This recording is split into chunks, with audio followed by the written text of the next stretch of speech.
Efesios capítulo 6, versículos 1 al 4.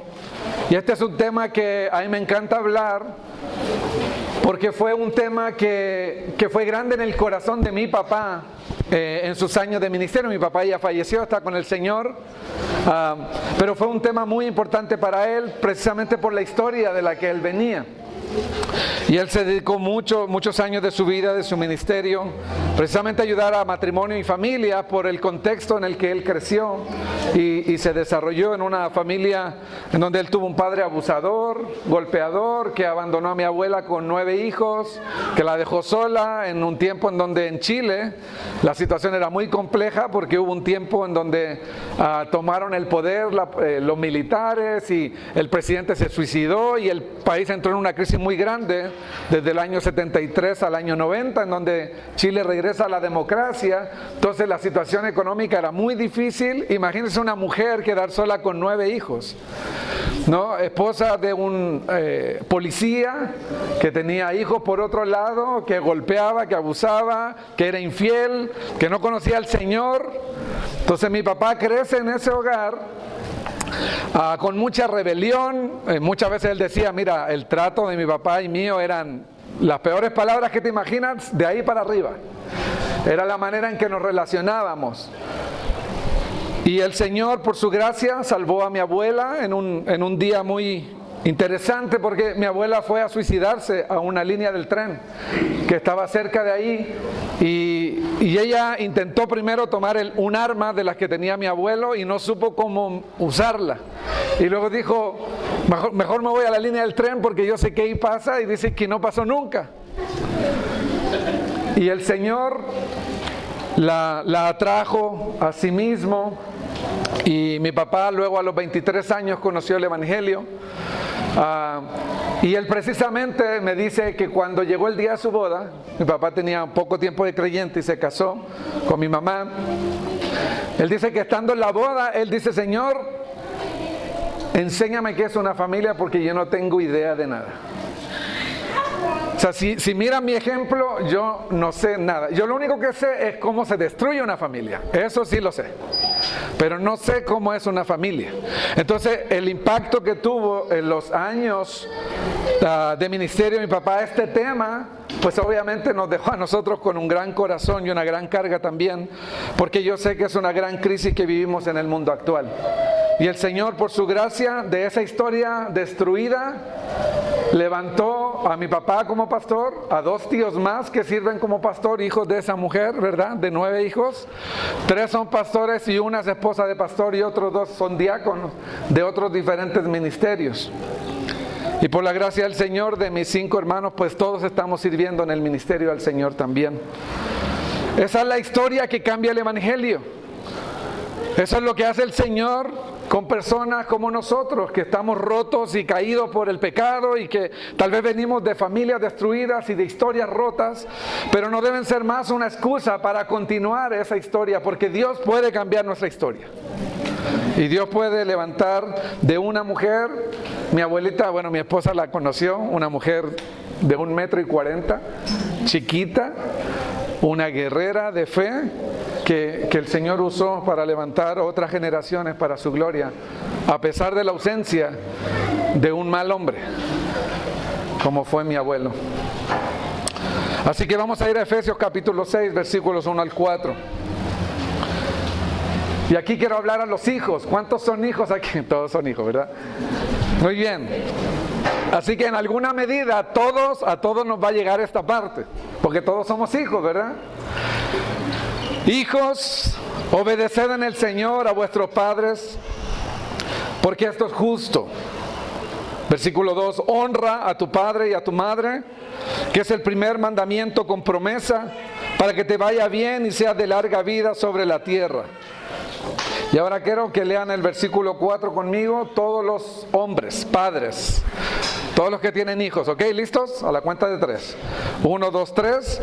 Y vosotros, padres, no provoquéis a ira a vuestros hijos, sino criadlos en la disciplina y la amonestación del Señor. Amén. Vamos a hablar un poco entonces de la familia, y es muy interesante que este es un tema tan central en el plan de Dios. Dios creó el matrimonio, ¿verdad? Es lo que hablamos en la boda. Ese Dios el que originó el matrimonio y la familia. Y algunos han dicho, en el Nuevo Testamento hay muy poco. De hecho, solo hay 2 pasajes en el Nuevo Testamento que hablan directamente al rol de los padres. Obviamente se mencionan padres e hijos y muchas relaciones familiares, ¿verdad?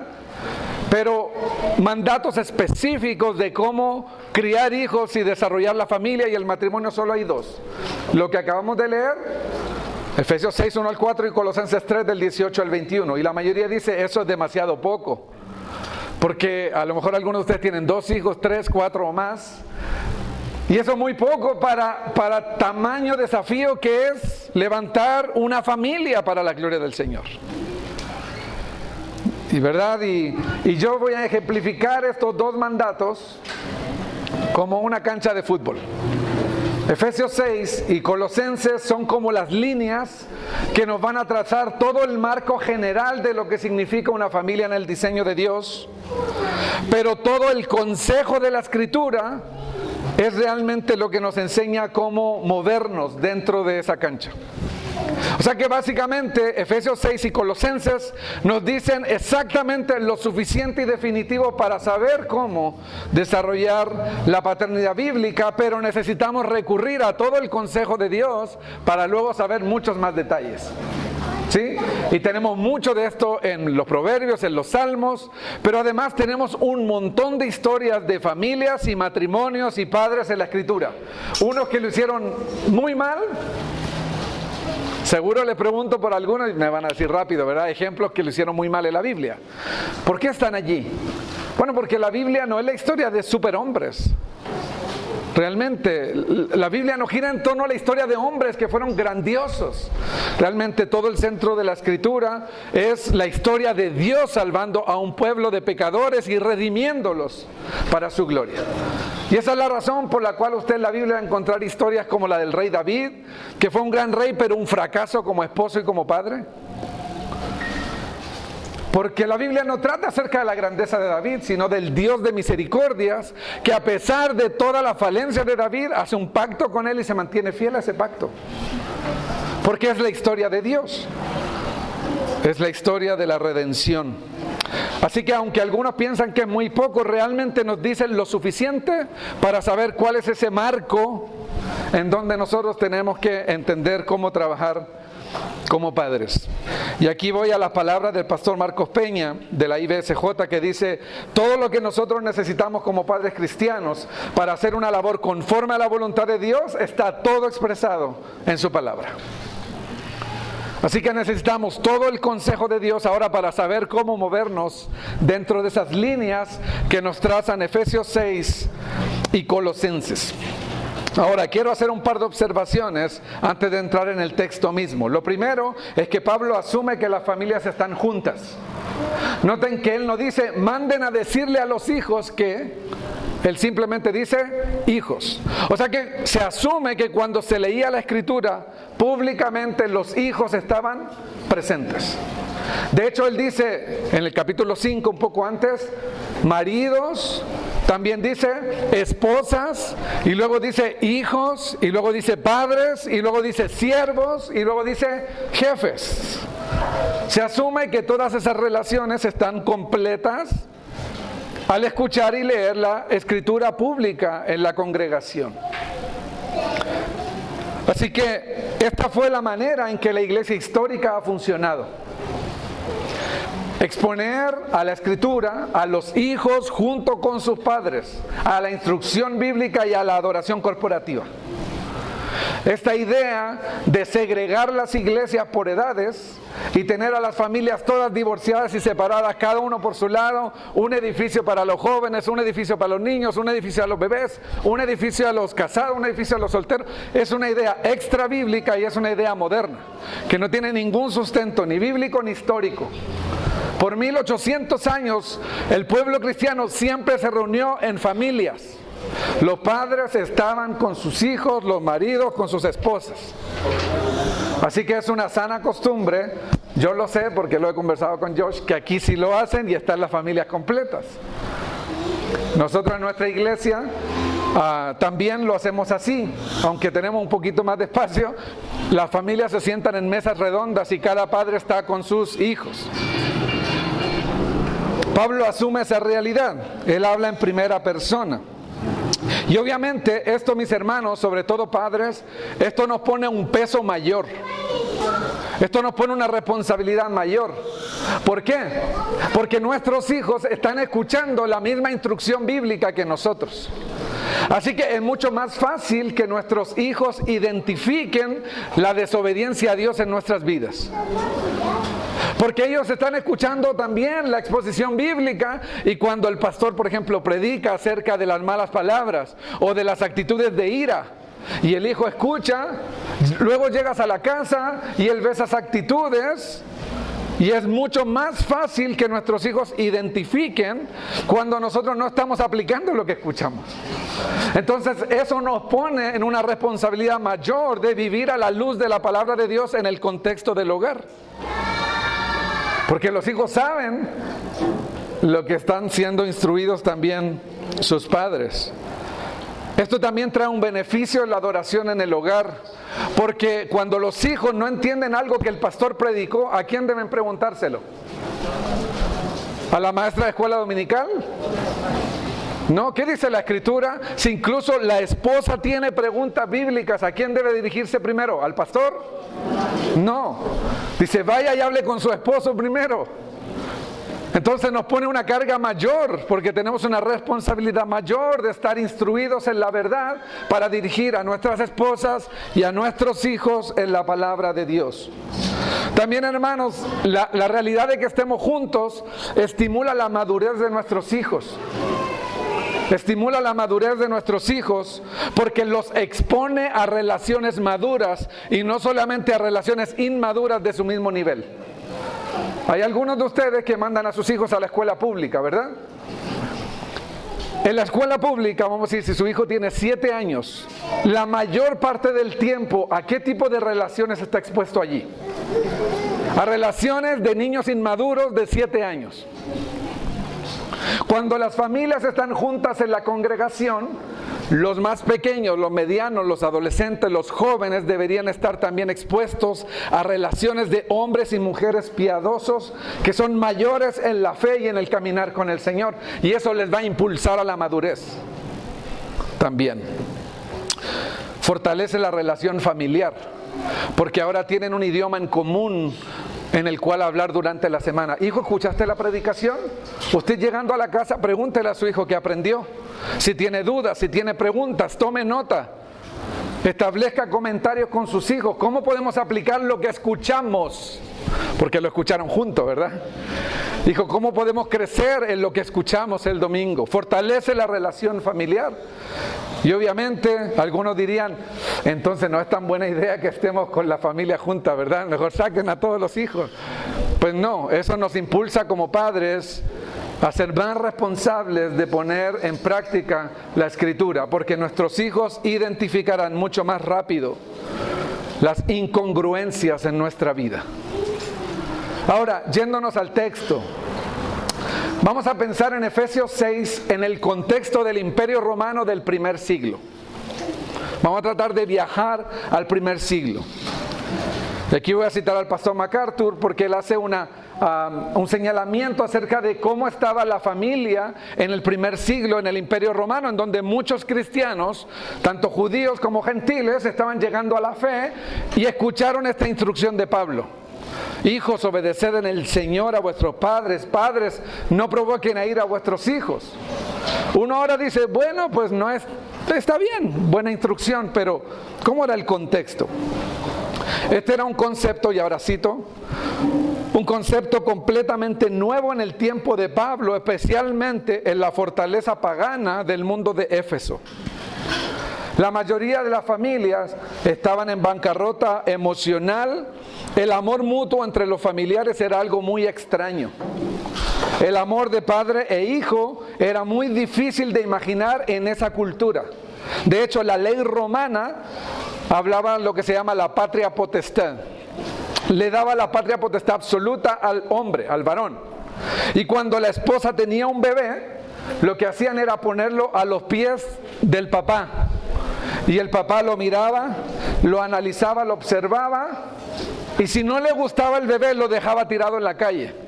Y eso significaba, como él tenía la patria potestad, él tenía el derecho de venderlo, de abandonarlo, de dejarlo a su suerte. Y había hombres que pasaban recogiendo bebés, los que estaban menos enfermos o los que se veían un poco más fuertes, y los llevaban al mercado de esclavos. Y ahí eran vendidos para ser esclavos o vendidos para la prostitución infantil. El hombre tenía el derecho de decidir, así. Ahora, si el papá le tomaba en brazos, eso significaba que era recibido en la familia. Si lo dejaba abandonado, no. Algo muy similar a las campañas modernas del aborto, ¿no? Mi cuerpo, mi decisión. Totalmente falso, ¿no? No es su cuerpo, porque el bebé en gestación tiene un ADN independiente de la madre, distinto. El padre lo recogía del suelo y se le permitía al bebé quedarse en casa, pero los bebés desechados que estaban más fuertes eran recolectados y llevados a un mercado principal, donde quien quiera criarlos o tomarlos o venderlos podía hacer con ellos lo que quiera. Es más, en el Imperio Romano, en esa cultura, el papá, incluso un hijo mayor, podía venderlo.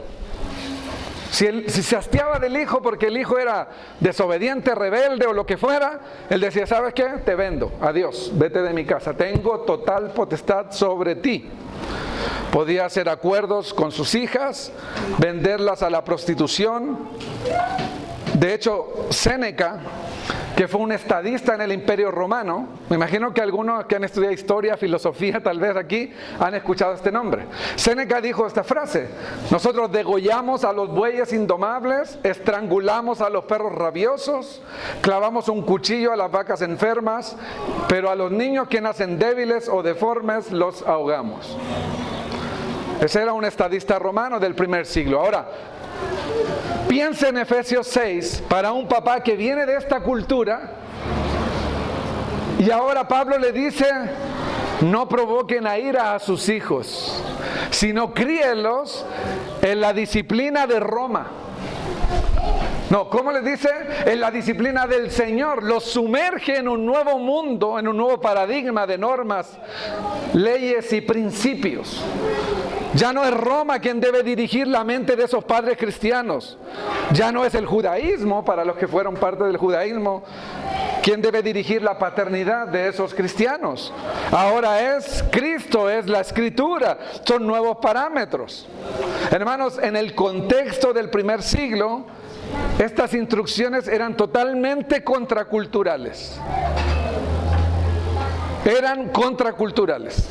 Y es muy posible que muchos hombres que llegaron a la fe cristiana siendo adultos, ahora estaban haciendo memoria de los hijos que abandonaron, de los hijos que vendieron, de las hijas que dejaron, de los hijos que rechazaron o maldijeron.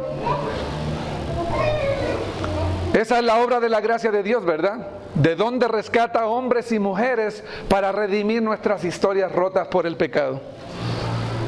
Pero hermanos, si fuéramos a Colosenses, pero no tenemos tiempo de estudiarlo, Pablo le dice a los colosenses que los padres críen a los hijos de manera de que no se desalienten. Y un recién convertido con todo el enfoque romano en su mente diría, que no se desalienten, si yo quiero lo vendo cuando quiera. Si él me causa problemas, yo tengo patria potestad, yo lo vendo. Imagínense la inseguridad en la que eran criados esos hijos. Cuando ellos sabían que si el papá aparecía de malas, los podía vender simplemente. O deshacerse de ellos o abandonarlos a su suerte. No había ningún delito si incluso el papá a un hijo adulto decidía matarlo. No era considerado delito si el papá a un hijo adulto consideraba que debía matarlo. Entonces, de ese contexto cultural, Pablo les dice ahora a los padres, no provoquen a ira a sus hijos. Este es un paradigma completamente diferente. Pablo nos quiere hacer entender, mis queridos, que el pueblo cristiano es un pueblo que vive con un paradigma de vida y de familia y de matrimonio completamente distinto al del mundo. completamente distinto al del mundo que nos rodea. Era muy desafiante, mis queridos, escuchar, por ejemplo, mandatos como: hijos, obedecer en el Señor. ¿Por qué? Porque esto limitaba la autoridad de los padres sobre los hijos.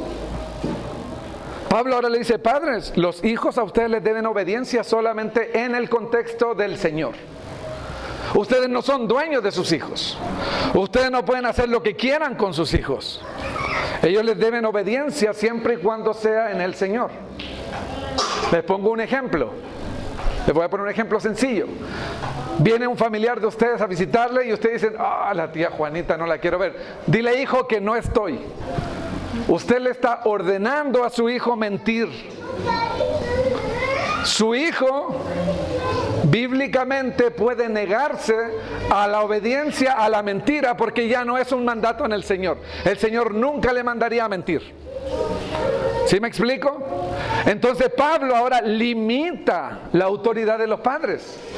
Limita la autoridad de los padres. Para un papá recién convertido a la fe, escuchando este Señor, Pablo, eso no me gusta. Déjame como Roma dice. Déjame actuar como las leyes romanas dicen. Yo puedo hacer lo que quiera con ellos. No. Tú ahora eres cristiano, tú estás bajo la autoridad de Cristo y tus hijos te den obediencia solamente si tu autoridad está bajo la autoridad de Cristo. Así que estos mandatos e instrucciones y nuevos parámetros son contraculturales. No es Roma quien dirige la familia cristiana. Y queridos, no es la legislación de México. Si un día México con sus líderes y presidentes que se prostituyen a favor del dinero y la injusticia y están aliados con los cárteles o con el crimen organizado, toman decisiones que van en contra de Dios, nosotros no solo tenemos la posibilidad de desobedecer, tenemos el deber de hacerlo. Porque nosotros tenemos un rey mayor que la Constitución mexicana. Cristo es nuestro rey, a Él debemos obediencia, no es a Roma. Y por eso muchos cristianos murieron. Si usted lee el libro de Hechos en capítulo 17, dice que el pueblo cristiano, ellos dicen que tienen otro rey. Otro rey. Nuestro rey no es el César, no es la Constitución de México, no es la Constitución de los Estados Unidos, no son los acuerdos que toma la Organización Nacional de Naciones Unidas. Cristo es nuestro rey, Él es cabeza de nuestra familia y viviremos como Él dice que viviremos. Así que dice ahí la serie de comentarios Conocimiento Bíblico. Los hijos deben obedecer en el Señor y también dice los padres deben instruir en la disciplina y amonestación ¿de quién? Del Señor. Cristo debe ser el centro de las relaciones, el centro de la enseñanza y el centro del aprendizaje en la familia cristiana. En otras palabras, cada familia cristiana debe ser una familia cristocéntrica. Si mi enseñanza gira en torno a Cristo, a mis hijos, mi instrucción, mi amonestación, mi disciplina, todo tiene que ver con Cristo. Y los hijos honran a los padres, aman a los padres, obedecen a los padres. ¿Por qué? Porque lo hacen primeramente por Cristo. En el contexto de la autoridad al Señor. Mis queridos, tenemos que tener sumo cuidado cuando adquirimos parámetros culturales para dirigir nuestra familia. Parámetros culturales modernos, por ejemplo. No castigues a tu hijo porque lo vas a dañar. Los psicólogos y expertos dicen que si tú disciplinas a tu hijo, se va a rebelar y va a caer en depresión. Los expertos en echar a perder el mundo son, ¿verdad? Dios tiene la razón. Dios tiene la razón. Ahora, pensemos un segundo más, antes de entrar aquí en unas cosas que les quiero comentar. Un segundo más en otras exhortaciones que eran contracultura en ese tiempo. Por ejemplo, en el contexto de este pasaje, capítulo 6, en el capítulo 5, ¿qué le dijo Pablo a los esposos? Que debían amar a sus esposas como Cristo amó a la iglesia y se entregó a sí mismo por ella. Bueno, les cuento que en el Imperio Romano, en esa cultura, la mujer no tenía ni voz ni voto. No podía opinar. De hecho, solo estaba encargada de las tareas domésticas en la casa. Usualmente tenía las llaves de la casa para administrar parte de la crianza de los hijos, pero nada más. Ellos también podían abandonarlas. En el contexto judío eso era peor. ¿Sabían ustedes que, por ejemplo, los líderes judíos decían que si a una mujer se les quemaba la comida, esa era una razón suficiente para abandonarla como esposa? ¿A cuántas se les ha quemado el arroz alguna vez? ¿O una tortilla? ¿O los frijoles? Ya. Listo.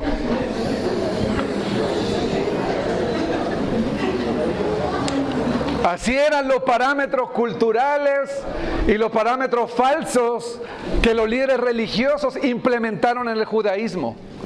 Por eso es tan trascendental lo que vimos en la boda de David y Grace. Cuando Jesús le preguntan del matrimonio, ¿qué hizo? A él no le importaron los parámetros que los líderes judíos establecieron. Él que dijo, vamos al Génesis. En el principio Dios lo hizo así. Pensemos, por ejemplo, en 1 de Pedro capítulo 3, cuando dice, esposos, traten a su esposa dándole honor a la mujer como a vaso más frágil.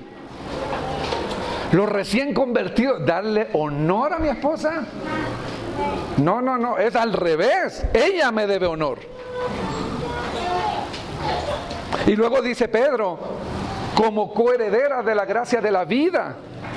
No son ningún ente inferior al hombre.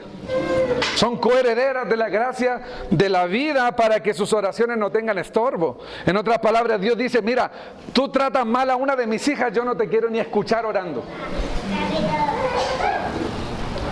Todos estos parámetros son contraculturales. Los romanos dirían, estás loco, Pablo. Los judíos dirían, estás loco, no se hagan cristianos. Mis amados, Cristo debe ser el centro de nuestras familias. Su palabra debe gobernar el ejercicio de la autoridad paterna y también el ejercicio de la obediencia de los hijos. Ahora, quiero mostrarles, así como ahora les mostré algo del contexto de Roma y tal vez de los judíos, ¿cuál es el contexto nuestro hoy? ¿Cómo está nuestro mundo hoy acerca de la familia? Y obviamente no podemos ignorar todos estos factores, porque afectan a la iglesia, ¿verdad? A nuestras iglesias llegan madres solteras, por ejemplo, imagino que ustedes saben que México es, creo que el país 1 o segundo en todos los países latinos con madres menores de 15 años. Así que seguramente algunas de esas madres llegarán con nosotros. Algunos llegarán de historias de 1, 2 o 3 divorcios. O vendrán de hogares donde hay violencia intrafamiliar, donde hay golpes, donde hay abusos, donde hay abusos sexuales a los niños. Yo no sé si ustedes saben, pero el 90% de las violaciones y abusos sexuales en México ocurren por un familiar directo. No son personas que, oye, iba caminando mi hija y la amarraron. Sí, suceden. Pero el 90% sucede en el contexto de la casa por descuido de los padres. Suceden por alguien conocido de la familia. Son realidades. Ese tipo de personas van a llegar a nuestras iglesias y necesitan la restauración del evangelio, pero también un cambio de mente para aprender a vivir como deberían vivir ahora en sus nuevas familias en el futuro. Quizá algunos de ustedes vinieron como la historia de mi papá, con un padre abusador, mujeriego, golpeador, un padre que se fue, que abandonó. Pero Dios puede restaurar nuestras historias y cambiar nuestra mente, conformar nuestra mente a los parámetros de la Escritura para que podamos formar familias para su gloria. Los cristianos debemos reconocer estos factores y estas realidades y estas filosofías culturales, no porque queremos aprender no porque queremos imitarlas, es porque queremos responder bíblicamente y eclesialmente a esas realidades. A lo mejor algunos de ustedes dicen, Nelson va a predicar un sermón de papá y mamá, pero mi esposo me dejó. Bueno, ¿cómo la iglesia va a responder a esa realidad? O algunos van a decir, mi esposa me abandonó. Y ahí me dejé mi hijo, ¿y cómo respondemos? Bueno, la iglesia tiene un lugar en responder a estas realidades que nos rodean. En 1971, el psiquiatra británico David Cooper, él escribió un libro que se llama La muerte de la familia, y él dijo esto: es ya tiempo de desechar totalmente esta institución. Kate Millett, ella tiene un libro en inglés que se llama Políticas Sexuales, es una feminista radical. Dice: las familias deben desaparecer porque han sido un instrumento de opresión y esclavitud para las mujeres. Esta es la manera en que nuestra cultura está leyendo, entendiendo qué es una familia. Y estas corrientes de pensamiento llegan a nuestros hijos a través de las escuelas públicas, de universidades, de la televisión, de artículos en internet, de películas, lo que sea. Otra autora feminista dijo que el matrimonio es una servidumbre legalizada y que las relaciones familiares constituyen la base de toda opresión humana. O sea, ellos dicen, este es el diseño de la familia cristiana en Occidente. La familia es la base de toda opresión humana. Así entienden la familia. Y estas personas, estas mujeres, son las que influyen en nuestra cultura actual. Otra autora feminista, Robin Morgan, que esta es de la tercera ola del feminismo, dijo que el odio político contra el hombre es un honorable acto de toda mujer. O sea que toda mujer debiera entonces unirse al odio político o al odio sistémico en contra del hombre. Valerie Solanas, que fue una autora también muy controversial de la segunda ola de feminismo en los Estados Unidos, dijo: tratar al hombre de animal es halagarlo, porque el hombre es solo un consolador andante. Ella escribió un manifiesto que se llama, bueno, SCUMSE es una abreviación. Ella dijo que ella negaba la humanidad del hombre, propuso el exterminio de los hombres y la rebelión femenina como una respuesta, ¿verdad?, a la opresión de los hombres. Andrea Dworkin fue un poco más lejos en su feminismo también radical y dijo que todo coito sexual heterosexual, es decir, toda relación sexual entre un hombre y una mujer, figura o presupone la violación de un hombre sobre una mujer. O sea, esta persona no puede entender que realmente exista algo como hacer el amor, como un acto de noble amor y puro amor. Ella dice, todo coito sexual presupone la violación. Es un hombre violando a una mujer. Estas personas son las que están formando el pensamiento, influyendo en nuestras escuelas, en nuestras constituciones, en nuestras universidades. Y nuestros hijos, nuestros jóvenes o algunos de ustedes llegan a la fe igual que llegaron esos cristianos, llegando con una mente romana y necesita ser transformada a la luz de la Escritura.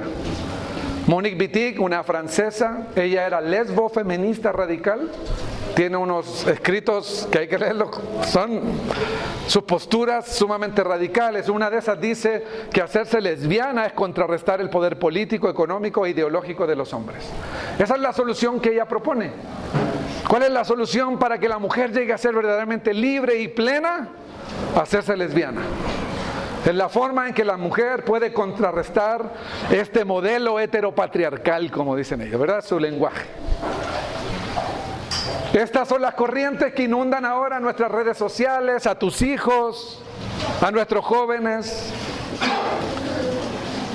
Como dijo G.K. Chesterton, entonces quienes hablan contra la familia no saben lo que hacen porque no saben lo que deshacen. Están rompiendo el vínculo más fuerte que debiera sostener nuestras sociedades. Es ese vínculo que Dios mismo estableció.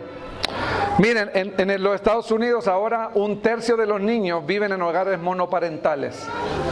¿Sí? O sea que 1 de cada 3 niños van a ser criados solamente o por la mamá o solo por el papá. Casi el 50% de los niños nacen de mujeres no casadas. O sea, fuera del pacto matrimonial. Y en el caso de las latinas que viven en los Estados Unidos, se está acercando al 60%.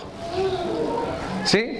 O sea que la mayoría ya de los latinos nacidos en los Estados Unidos van a nacer en una relación no matrimonial.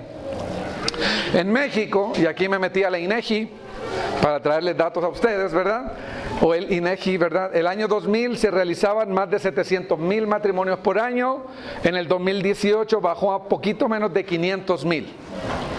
Sí, eso es una reducción como del 25% más o menos de los matrimonios, pero los divorcios en el 2000 eran como 50,000 por año y ahora son como 160,000 por año. O sea que se ha triplicado el matrimonio, triplicado el divorcio y reducido el matrimonio en México. Por cada 100 matrimonios en México, en el año 2010, más o menos había 15, 16 divorcios. Actualmente, entre 30 a 35 por año. O sea que 1 de cada 3 que se casa va a terminar divorciado. En los Estados Unidos, nada más para que ustedes sepan, casi 1/4 de los matrimonios no llega al segundo aniversario. No llega al segundo año de casado. En Estados Unidos, por ejemplo, el 67% de los que se casan por segunda vez se va a divorciar antes de 5 años. Entonces algunos dicen, ¿cuál es la solución? Me caso con otra porque esta que Dios me dio, pues está mal. Con otra sí voy a ser feliz. Bueno, casi el 70% no va a durar 5 años en su segundo matrimonio. Y se eleva casi al 80% en el tercer matrimonio. Porque el problema está en el corazón. Eso es lo que dijo Jesús en Mateo 19. Por la dureza de vuestro corazón, Moisés le dio carta de divorcio. En un artículo que se llama La Nueva Normalidad, es lo que el mundo quiere que creamos, que esta es la nueva normalidad que debería regir la sociedad, ¿verdad? Publicado por NBC News, dice que el 75% de las mujeres entre 15 y 44 años han vivido con su novio antes de los 30 años sin estar casadas. O sea que van a llegar muchas de estas mujeres a nuestras iglesias que ya pasaron la experiencia de vivir con alguien sin el matrimonio y ya estar separadas, divorciadas, tal vez muchas de esas fueron madres o vivieron pésimas experiencias. Y llegan con su mochila, su historia, y escuchan a un pastor predicar que el matrimonio es un diseño precioso de Dios y dicen, este pastor no sabe con quién yo estuve. Claro, obviamente, porque las personas que van en contra del diseño de Dios siempre van a pagar las consecuencias de eso. Pero son realidades que nos rodean. Otra realidad que nos rodea, queridos. Leímos de Roma y uno dice, pero ¿cómo un papá puede mirar a su bebé recién nacido y dejarlo tirado en el suelo e irse? Cuando mi hija recién nació, yo no quería ni tocarla tan fuerte porque sentía que se me iba a romper, la veía tan frágil, tan pequeña. ¿Cómo dice, puede haber hombres que tienen el corazón de abandonar a sus hijos a su suerte y dejarlos morir en el sol o en la calle? Bueno, pues miren lo que pasa en Nueva York ahora. En el año 2013 hubo más abortos de bebés afroamericanos que nacimientos. En 2013 nacieron 24,108 niños afroamericanos y fueron abortados 29,000. O sea que más niños afroamericanos por mamás afroamericanas son matados que los que nacen. En el año 2012 nacieron 24,758 y fueron abortados 31,328. No estamos tan lejos de Roma, ¿verdad? No estamos tan lejos de las barbaridades que hicieron los romanos o que hicieron otros en otras culturas.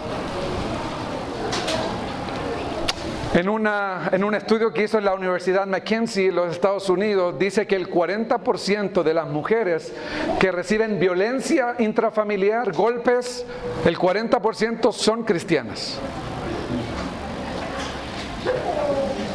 Y quizá hay alguna aquí ahora que escucha esto y dice, pastor, escúchame, porque tengo una historia que contarte. Bueno, el 40% sufren violencia intrafamiliar y esto no debiera ser así. Algunas de esas están casadas con hombres no creyentes, obviamente, pero algunas sí están casadas con hombres que dicen ser creyentes. En 2015 se hizo un estudio a raíz del censo que hubo en los Estados Unidos y dice que el padre que trabaja fuera a tiempo completo y la madre que no labora fuera de casa, sino que trabaja en casa cuidando a sus hijos, se redujo ahora solo a un 26%. O sea que 1 de cada 4 hogares en los Estados Unidos, solo 1 de cada 4 va a tener a una mamá en casa dedicada a los hijos mientras el esposo trabaja fuera de casa. Y luego juntos obviamente pues trabajan por sus hijos. El 46% de las familias de padre y madre trabajan ambos a tiempo completo fuera de casa. Y adivine quién está criando a esos hijos. ¿Quién lo está criando? Pues el Estado El Estado, Netflix, la televisión, o quién sabe quién, ¿verdad? A veces lo dejan encargado con un vecino, con un tío que no es tío, etcétera, etcétera, etcétera. Ahora, quiero aclarar algo aquí, ¿verdad? Porque a lo mejor hay algunas mujeres acá que dicen, pastor, yo trabajo fuera de casa, ¿eso es un pecado? No, no, no. Yo quiero nada más decir que el mero hecho de que una mujer no salga a trabajar fuera de casa, dejando a los hijos en una guardería o algo, no quiere decir que estando en casa lo está haciendo bien. Porque hay mujeres que están en casa y también lo están haciendo muy mal, ¿verdad? Como mamás y como esposas. Así que no garantiza nada simplemente quedarte en casa. El punto no es quedarte en casa, el punto es saber cómo ser una madre bíblica y cómo ser un padre de acuerdo al diseño de Dios. En 1970, después de toda la revolución industrial que vino a cambiar las familias, ¿sí? Hace 120 años, por ejemplo, normalmente un zapatero, ¿qué hacía? Obviamente hacía su oficio en casa. Y le enseñaba el oficio a sus hijos, ¿verdad? Casi siempre el hijo de un zapatero era zapatero, ¿verdad? Y el papá tenía la facilidad de manejar su horario, comía con los hijos en casa, desayunaba en casa, abría el negocio cuando él quería abrirlo o cuando golpeaban su puerta y le traían un nuevo trabajo que hacer, reparaba zapatos, podía dormir con sus hijos, tomar siesta con sus hijos. Pero ¿qué pasó con la revolución industrial? Las grandes empresas pusieron una zapatería que ahora produce 80,000 zapatos por hora, quién sabe cuántos, y los zapateros perdieron su oficio y ahora tienen que salir de casa e irse a la ciudad a trabajar 12, 13, 14 horas sin descanso, un tiempo en que ya no pueden ver a sus hijos, ya no pueden comer con sus hijos, levantarse con sus hijos, dormir a sus hijos. Entonces Estados Unidos vio esta realidad porque después de la segunda ola del feminismo dijeron las mujeres, ¿y por qué solo los hombres pueden trabajar en la ciudad y no las mujeres? Entonces las mujeres salen de casa también para ir a la ciudad y encontrar ahora una fábrica, un lugar en donde ganar más dinero, y los hijos quedaron solos. Entonces en 1970 el gobierno de los Estados Unidos juntó a un grupo de expertos para tratar de responder a esa necesidad. ¿Y qué dijeron? Vamos a proponer un programa de guardería que dirige a los niños desde los 6 meses, aunque actualmente en los Estados Unidos ya desde los 3 meses, incluso desde los 2 meses, si ya tiene todas sus vacunas, puede ya ser destinado a otras personas que van a atender a los niños hasta los 5 o 6 años, entrando ya a la primaria, que va a contar con más de 8,000 horas para enseñarles valores, escuchen, valores, creencias y normas de conducta.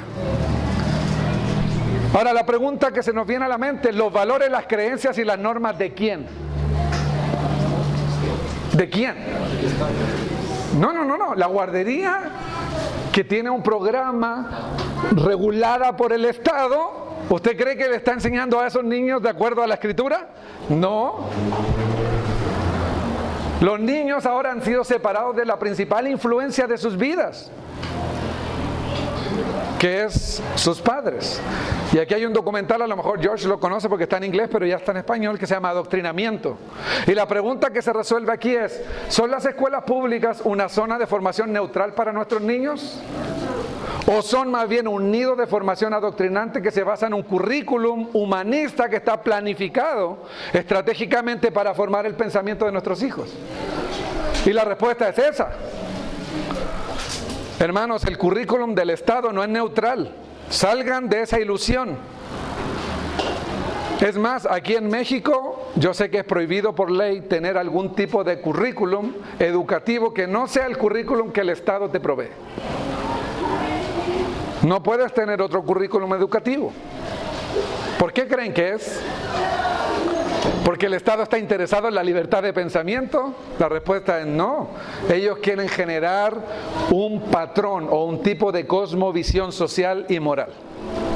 Y déjenme decirles que no son las normas bíblicas las que van a regir el sistema educativo público. Nunca. James Carter, y aquí voy a regresar un poco en la historia, y lo estoy poniendo en contexto, nada más para que sepan dónde estamos viviendo, ¿verdad? James Carter, él lideró la primera Junta de Educación de los Estados Unidos en 1837. cuando las escuelas dejaron de ser confesionales, algunas, ¿verdad? Y ya no estaban a cargo de grupos confesionales que ayudaban a los niños a aprender a leer y escribir y sumar y todo lo demás. Y se formó un sistema ahora a cargo del gobierno que no solo enseña a sumar y restar, enseña muchas cosas más, ¿verdad? Y noten lo que dijo este hombre. Un colegio de profesores gobernado por el Estado puede ser un motor para influenciar la opinión pública, la moralidad pública y la religión pública. Ese colegio de profesores gobernado por el Estado es más poderoso que cualquier otro método que el gobierno posee. En otras palabras, no hay ningún otro método más poderoso que el gobierno tiene de adoctrinar a nuestros hijos que la educación pública. Y mientras tanto los papás dicen, hijos, vayan tranquilos, no pasa nada. Yo estoy muy ocupado tratando de ganar un poco más de dinero. La realidad es que hemos desterrado a los hijos de sus padres. Y ahora quiero que piensen en un joven que llegó a los 22 años, graduó de la universidad y se va de casa, ¿verdad? En promedio. Yo sé que en Latinoamérica es más que los 22, ¿verdad? Pero más o menos. Vamos a pensar que ese niño fue enviado a la guardería desde sus 3 meses y fue adoctrinado 8,000 horas en la guardería a manos de otras personas que no fueron sus padres. Luego entró al programa de educación pública desde kinder, ¿verdad?, hasta que gradúa, y son más o menos equivalentes a 25,200 horas de formación a través del currículum del Estado.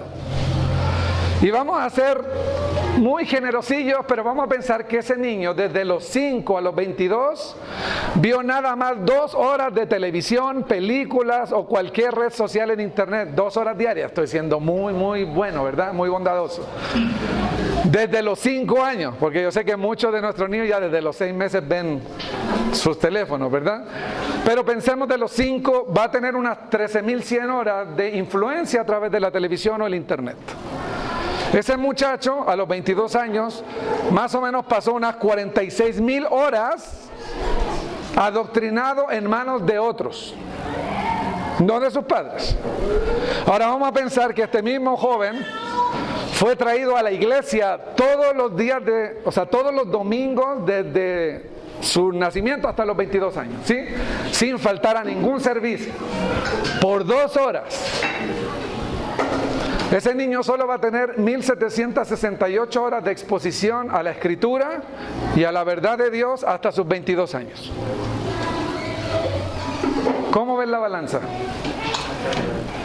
Y como alguien dijo, si tú le entregas tus hijos al César, no te sorprendas cuando ellos vivan y piensen como si fueran romanos. Muchos papás entregan sus hijos a otros y luego dicen, pastor, mi hijo no quiere nada con el Señor, ¿por qué será? Bueno, ¿por qué crees? Porque los entregaste en manos de la influencia de personas que tienen toda la decisión de llevarlos en contra del Dios que tú adoras. Y no podemos ser ingenuos ante esta realidad. La iglesia, dice mi hermano que tiene un ministerio que se llama Educación Cristiana, uno de mis hermanos mayores, él trabaja en hacer cursos para papás que son homeschooling, ¿verdad? Y darles orientación de cómo llevar los programas educativos en homeschool. Y él dice, la iglesia no debe sustituir la tarea de los padres en formar a los hijos, sino capacitarlos para que lleven a cabo esa labor. En otras palabras, el pastor de jóvenes, si es que lo hay o si lo hubiera, nunca nos va a dar cuenta delante de Dios por tus hijos. Tú lo vas a hacer.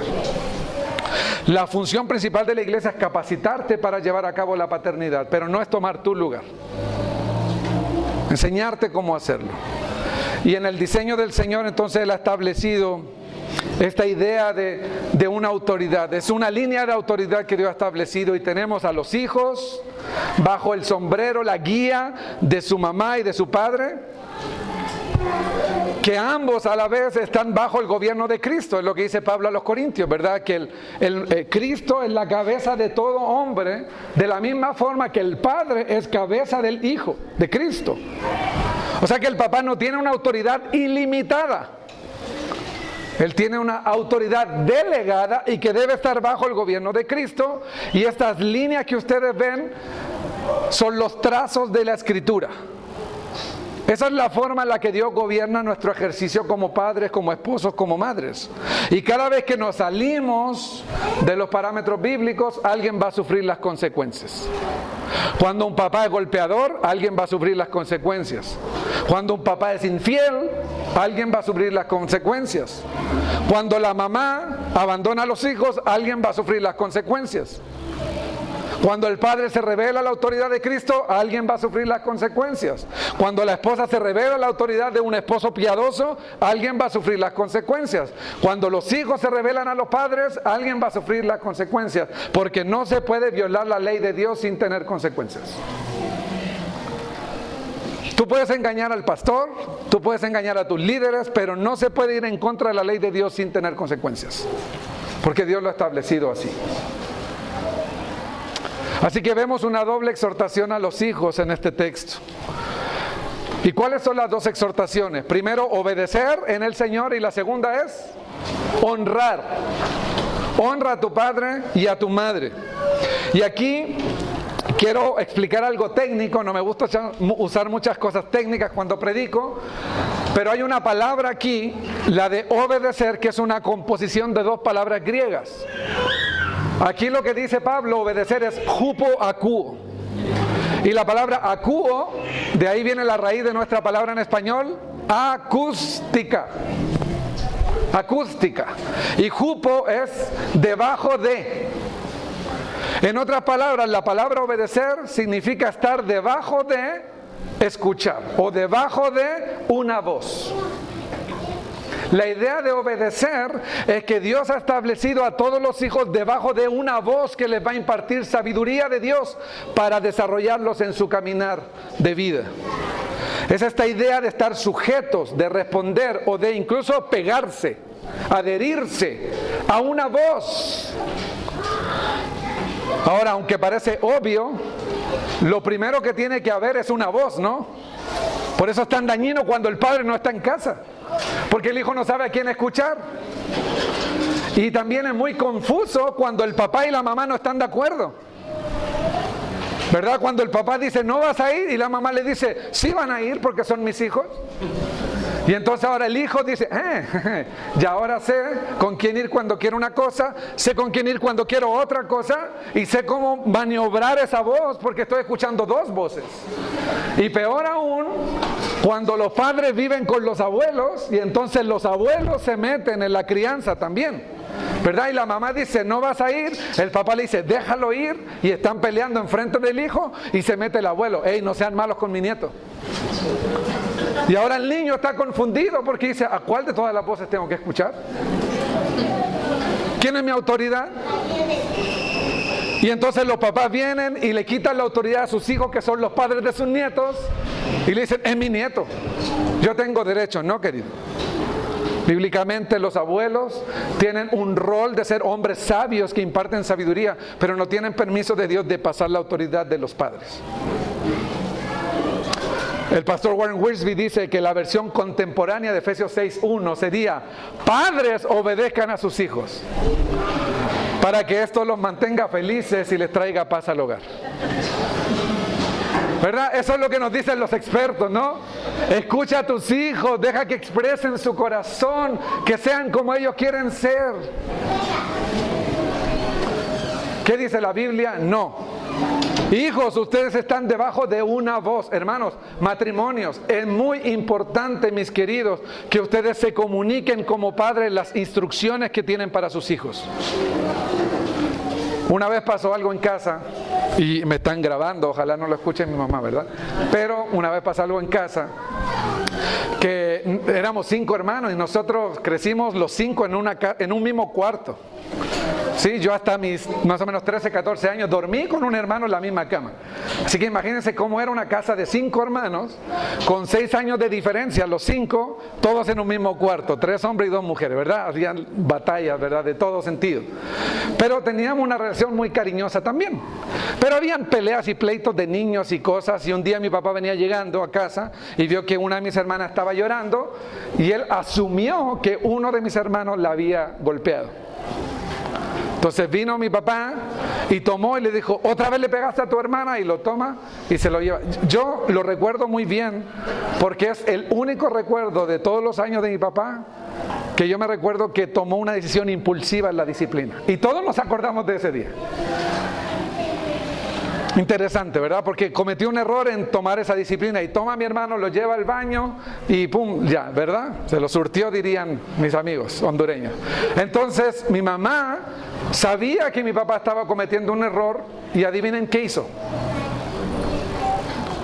Tomó a mi papá, esperó que saliera del baño, fue a su cuarto y le dijo, te has equivocado. No le quitó la autoridad y tú dices, pero si está cometiendo un error, sí, pero es él mismo el que debe reconocer el error. Así que vino mi mamá, habló con él, le dijo, te equivocaste, esto es lo que pasó, debes ir y arrepentirte con tu hijo.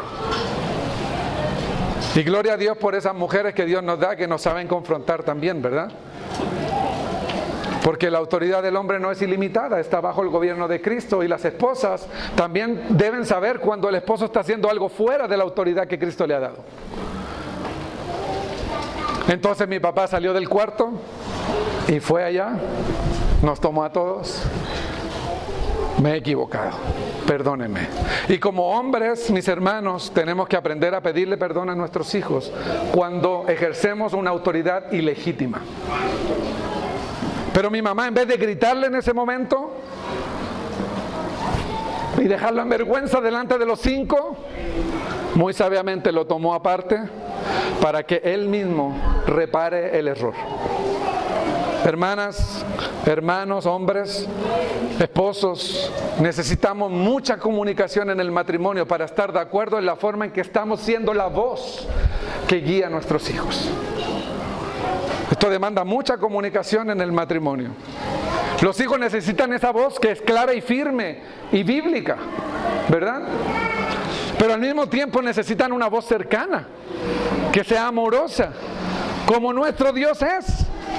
La Escritura dice que Dios disciplina al que toma por hijo y lo azota, a fin de llevarlo al arrepentimiento, pero también la Escritura dice que Dios es un Padre amoroso, que es un buen pastor.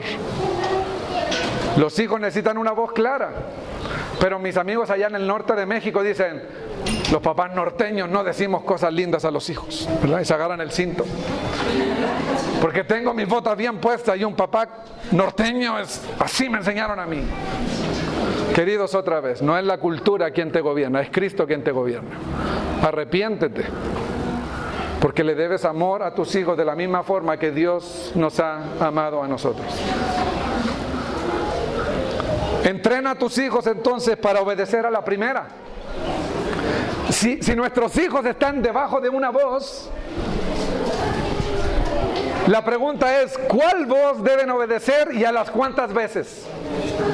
Otra pregunta, mamás, ¿cuál es el tono de voz que tus hijos deben obedecer? Y la respuesta es muy simple. Debes entrenar a tus hijos a obedecer a la primera. Y estas cosas que tenemos los latinos, ¿verdad? Le decimos, hijo, ven. Y el hijo sabe, no pasa nada. A la cuarta, quinta más o menos tengo que ir. Hijo, ven. Hijo, ven. Y él dijo, nada, todavía no está enojada. Hijo, ya está subiendo un poquito. Y cuando ya viene el grito fuerte, el hijo dice, ahora obedezco. No, lo estás entrenando al revés. Debes entrenar a tus hijos a obedecer a la primera. Mis hermanos, en las familias cristianas no debería haber griterío. ¿Qué dice Efesios 5? Quítense de vosotros todas maldiciones y griterías. Mis amadas hermanas latinas, con todo el corazón con que yo amo a mi pueblo latino, dejen la gritería porque es un pecado. A sus hijos no los deben entrenar a obedecer solo cuando les gritan. Sus hijos deben aprender a obedecer a la primera porque eso honra al Señor. Punto.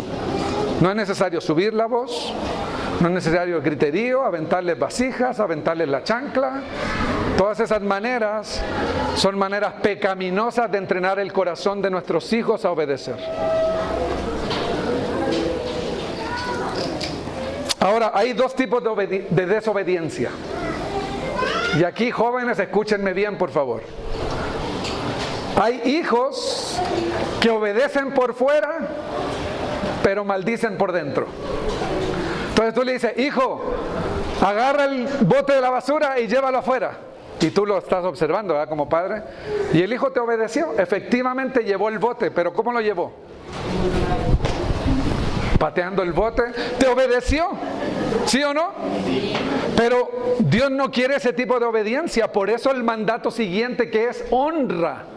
Porque la obediencia se enfoca en el hecho, pero la honra se enfoca en el corazón.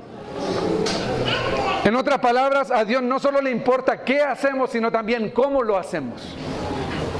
Tú puedes obedecer, pero con un corazón incorrecto, y esa no es la meta que Dios tiene para nosotros como hijos. Dios quiere que tengamos una obediencia honrosa que nace del corazón. Así que el Señor pone dos límites a los padres. Primero, la obediencia es en el Señor, ¿verdad? Ya lo hemos dicho. Papás no tienen autoridad ilimitada, solo pueden tener autoridad legítima si honran la Escritura. Están bajo el gobierno de Cristo. Ahora, ¿qué pasa si un hijo es mandado a hacer algo en contra de Cristo? ¿Se puede negar? Bíblicamente sí, pero, hijos, si hay algunos aquí que tienen un papá no creyente, ¿verdad? Si vamos a desobedecer a nuestros padres porque debemos obedecer a Dios, tiene que ser en un espíritu humilde y no de rebelión. ¿Sí?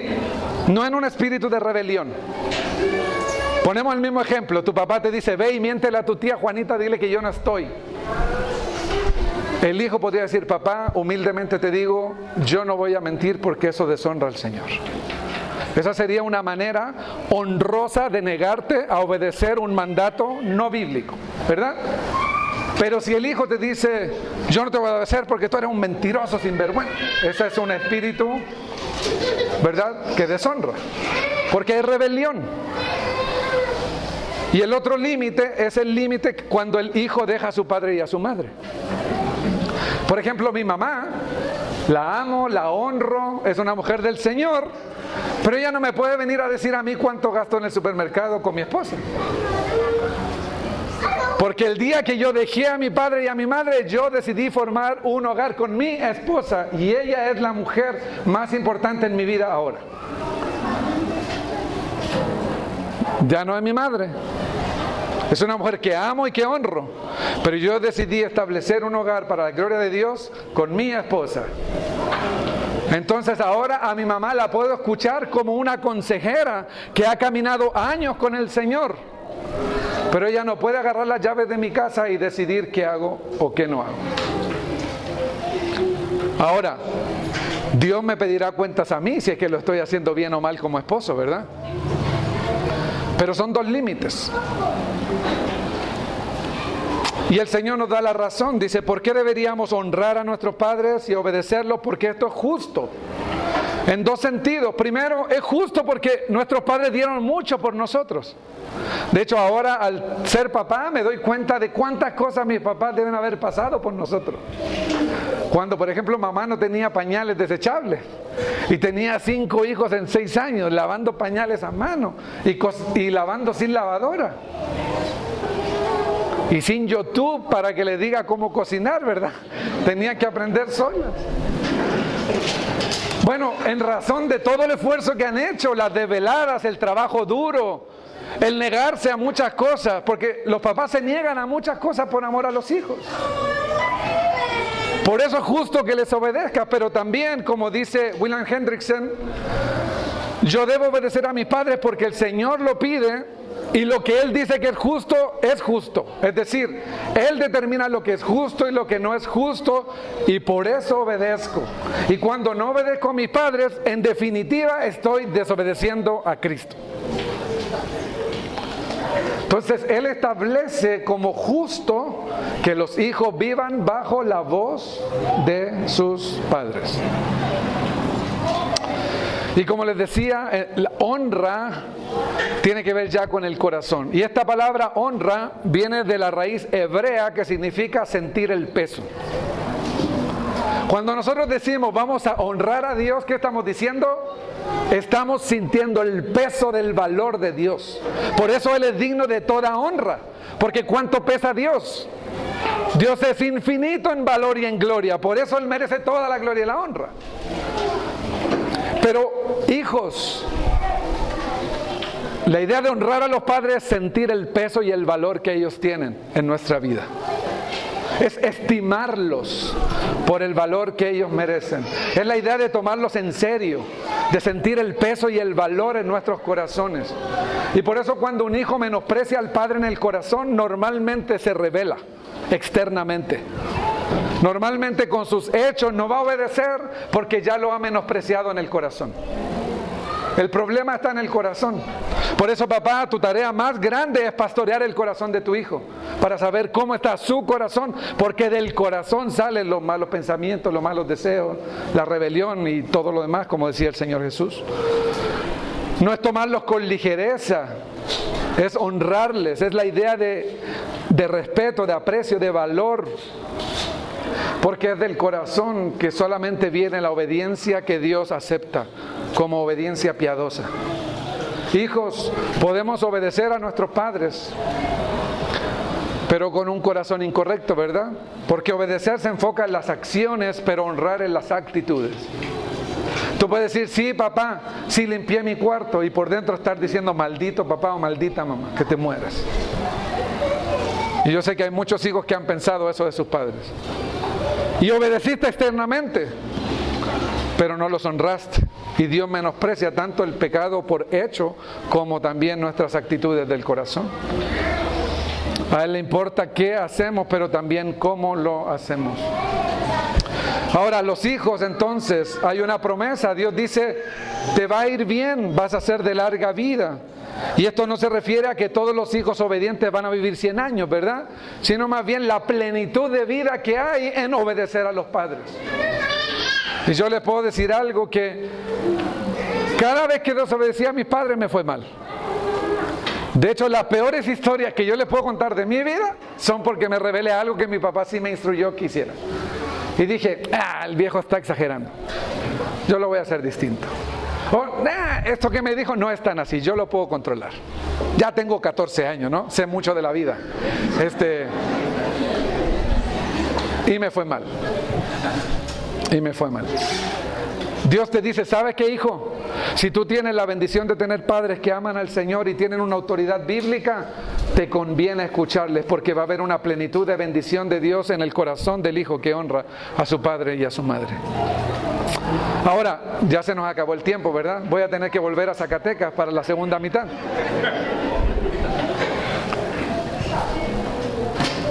Pero voy a decir brevemente esto, ¿sí? Porque yo sé que todavía hay mucha tela que cortar.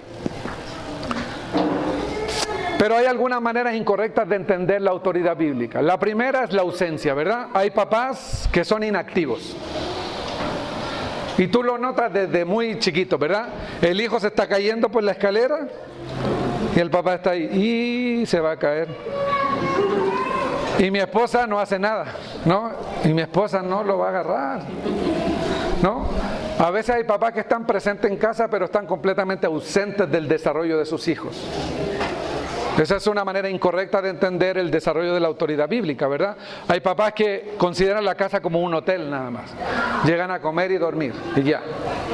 Pero el otro extremo es el abuso, ¿no? El papá que dice, yo tengo la autoridad y soy un pequeño Hitler en esta casa, ¿no? Un pequeño Fidel Castro, que se hace lo que yo digo porque yo soy la autoridad.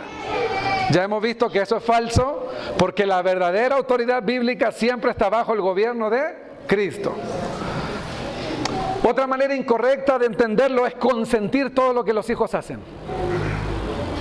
Yo quiero ser un buen padre. ¿Y eso qué significa? Déjalo que haga todo lo que quiera. Y hay papás que dicen, ¿para qué lo regaño? Si es mi hijito, el hijo de mi vida, la hija. Mira, hermano, yo no podía tener hijos, nosotros teníamos problemas de salud para tener hijos. Y ya de hecho dijimos, ya no vamos a tener hijos, ¿verdad? Y Dios nos regaló a mi hija después de 6 años de casado. Por su gracia nada más. Tengo mi hija y la amo y la aprecio como un tesoro. Pero eso no me tiene que hacer pensar que debo consentirla en su desobediencia a Dios. Yo tengo el deber de corregirla en amor. Pero el otro extremo es condenar a los hijos por todo. Hay papás cristianos que creen que tienen que ser el Espíritu Santo, ¿verdad? Quieren estar presentes en todo. ¿Dónde está mi hijo? ¿Qué hizo? Todos están condenando de su hijo. Todo sale mal. Nada salió a la perfección. No, ese papá también va a destruir la vida de sus hijos. Tanto el que los consiente y no los corrige, como el que los condena todo el tiempo y nunca los aprueba y los valora. Hay papás que dicen: en esta casa hay anarquía, que cada uno haga lo que quiera y así todos nos llevamos bien. ¿Verdad? Porque el papá, al final eso es conveniente, ¿verdad? Porque el papá dice: así yo no tomo mi lugar de hombre, de líder. Que cada uno haga lo que quiera, que todos sean felices en esta casa. Es una manera incorrecta, ¿verdad? Y como les dije, pues también la tiranía. La tiranía tampoco es buena desde el punto de vista de Dios. Así que no provoquen a ira a sus hijos. Y aquí hay un secreto bíblico. Otra vez voy a un detalle, ¿verdad? No me gusta mucho hacerlo, ¿verdad? Pero es importante. Porque en el versículo 1, cuando dice: hijos, obedecer a vuestros padres, se usa la palabra goneus, que más bien debiera traducirse como progenitores. Eso incluye al padre y a la madre. Y luego dice: honra a tu padre y a tu madre. Pero en el versículo 4 dice: padres, y ahí usa pateres, que se refiere a los hombres. Y eso nos va a cambiar el paradigma. Porque en la cultura latina, ¿quién es la principal persona que cría a los hijos? La mamá. ¿Qué dice Efesios 6:4? Padres, hombre, tú eres cabeza del hogar, tú eres el principal responsable y delegado por Dios en criar a tus hijos. Tu esposa es una compañera de este trabajo, pero no es la delegada. Muchos papás latinos dicen: mi trabajo es traer el dinero, tu trabajo es criarlos. Vamos a Efesios 6:4, ¿y qué nos dice el Señor? Papás, críen ustedes a sus hijos en la disciplina y amonestación del Señor. ¿Quién debe ser el principal factor de la disciplina y la crianza y desarrollo de los hijos? El padre. El padre, el hombre. Dios ha delegado ese liderazgo y formación al hombre, mucho más que simplemente traer dinero. Yo a veces hablo con la familia y el papá dice: ¿pero qué más quieren? Si yo les tengo tablet y les tengo celular y tenis nuevo y ropa y cuarto y casa cómoda, ¿qué más quieren? ¿Quieren un padre? Eso es lo que quieren tus hijos. Quieren un padre, no un cajero electrónico. Para tener beneficios, aunque en un principio tal vez los hijos dicen que genial, mi papá no me molesta en nada, pero está súper comprobado que los papás que son inactivos en la crianza crían hijos que luego los deshonran, porque no se ganaron nunca el corazón de ellos, simplemente los compraron con beneficios. Pero cuando nuestros hijos crecen se dan cuenta de esa incompatibilidad en nuestra crianza. Así que quiero terminar con una estadística muy importante acerca del efecto de la ausencia del padre. Y les prometo que si Dios me da vida, volveré y termino el sermón, ¿ok? En otra ocasión. Pero quiero terminar con esto. ¿Qué efecto tiene la ausencia del padre? Porque la sociedad actual nos dice que el problema de las familias actual, ¿cuál es? El machismo, el patriarcado. El problema es los hombres. ¿Cuál es el verdadero problema? No, el verdadero problema es que necesitamos verdaderos hombres. Que hay pocos hombres que quieren ser verdaderos hombres como Dios ha pedido que sean. Ese es el problema. Que faltan hombres de Dios que de verdad van a tomar el liderazgo de sus familias como Dios quiere que lo tomen. Que críen a sus hijos. Que vivan con sus hijos la fe. Y miren lo que dice esta es la Iniciativa Nacional por la Paternidad. Es una página, si alguno lee inglés, se pueden meter ahí a fatherhood.org, porque tienen muchos informes acerca de cómo afecta el desarrollo de los hijos cuando los padres son ausentes, y se refiere a los hombres. El 85% de los niños que crecen con desorden conductual vienen de hogares sin la presencia del papá. El 90% de los niños que huyen de casa siendo adolescentes vienen de hogares sin el papá presente. El 75% de los pacientes de los centros de abuso de sustancias tóxicas, drogas, alcohol, vienen de hogares sin su papá presente. El 80% de los violadores en las cárceles vienen de hogares sin su papá presente. El 85% de los presos por otros crímenes vienen de hogares sin su padre. El 92% de las niñas que se divorcian. ¿Sabes por qué? Porque tus hijas no saben cómo es un hombre que verdaderamente los ama. A veces hay papás que me dicen, yo no sé por qué mi hija anda con ese tipo buena para nada. ¿Te doy una pista? ¿O lo dejo ahí? ¿Lo dejo ahí? Bueno, lo dejo ahí.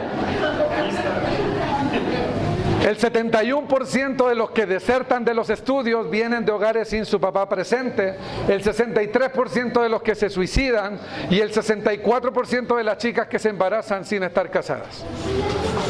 No me vengas a decir que el problema es que hay hombres. No, el problema es que no hay hombres.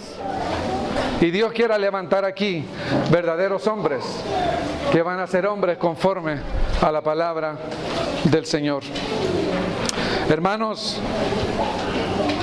quiera Dios que en esta iglesia haya verdaderos hombres, verdaderos padres y también fieles hijos que van a honrar el diseño del Señor y para su gloria. ¿Y por qué no vamos al Señor en oración juntos en esta tarde?